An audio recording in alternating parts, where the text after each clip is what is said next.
Welcome back. You're watching Meet the Diplomat. Mr. Thakkar, we were saying that more avenues we can explore, perform better and move hand in hand together. But don't you think that despite having good relationship between India and Canada, lack of awareness about each other is there, still prevailing? I think you're absolutely right. And that awareness can only come from if we do more of the kind of the things we are trying to do right now. Like, for example, we had different chief ministers or the different premiers from different provinces have come to visit India. And now the premier from the province of Ontario is coming next week. And if we can create an awareness and say what kind of the strengths Canada or Ontario as a province has and what can be offered to the Indian industry in different fields, then we can actually create more awareness and people will get to... What can be offered? You're saying that this awareness needs to be created. Let's create the awareness. Start from... Yeah, I think the awareness is, the number one is, our biggest strength is our people. And we got, as I said, the largest destination for immigrants is Canada. And if we can build on that strength, because they now know both countries, they know Canada, what the Canadian strengths are, they also know what Indian strengths are. If we can actually capitalize that strength and build on that, then we can actually create good trade relationships. And the other is, we both countries have the same kind of judicial system. Both countries are member of the Commonwealth countries. So we actually can understand each other's political system, each other's judicial system. So we have a lot more in common to build upon on which we can actually work towards to build more good trade relationships. So there's a big rush, Indians, going outside. Maybe to Canada, you said, is the largest, biggest destination for Indian. But is it still that Indians are looked down upon? Actually, in Canada, I think is the best example in the whole world where different people from different countries come together and they can live in harmony and peace. So they are not looked down upon. Actually, Indians are contributing enormously to the Canadian and Ontario's economy. We can find our people at as the heads of the major corporations, including major banks. We have a person who is actually the vice chairman of a major bank in Canada. Another person was the vice chairman just named as the president of a US subsidiary.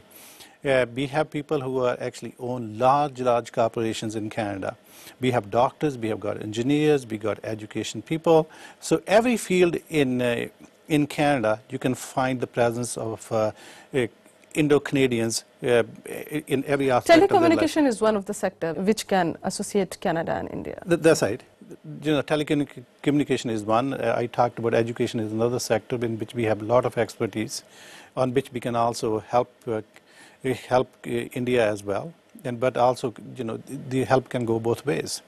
The third sector is the science and technology. We are very strong in biotech. But India has very good scientists, so there's a synergy on that point of view as well. And the auto sector, let me just touch briefly on the auto sector. We got the technology in the auto sector. We got the know-how in the auto sector. Ontario is the largest producer of automobiles in North America, even more than Michigan. So we are the largest producer. So we got the technology, and India right now is actually booming in terms of the auto sector. So that technology can be very helpful to India. In the mining sector, we got great expertise in the mining sector, and India is actually on the verge of exploiting mining sector. So there's a good synergies right there as well. Any hurdles that you face getting associated with India, like the kind of political system we have? Does it take time, getting everything cleared to associate in terms of trade and economy? I think, in order to build a good relationship, it takes nurturing. So you can't just come on one trip and say you're going to sign multi-million-dollar worth of contracts. It doesn't happen. I think if business people can start to get to know each other, then the relationship happens.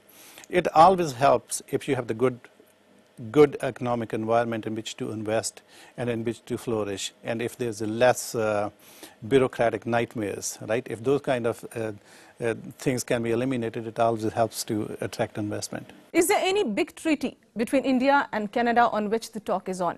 I think India and Canada has already done a treaty on the science and technology, and actually we want to take that a step further and actually start working on it now to make that a reality. So there is nothing much. What is the objective of the treaty? The objective is that that we should share our science and technology sector, so that India got very good scientists, and we are also doing good research. At the end of the day, the research shouldn't just sit on the shelves. Actually, we need to take it and out of the labs and actually make it happen. Actually commercialize the technologies. So if both countries to work together, I think it becomes much easier for us to achieve that. Sure, we'll talk on more issues regarding this, but before this, we'll take a short break. Keep watching Meet the Diplomat.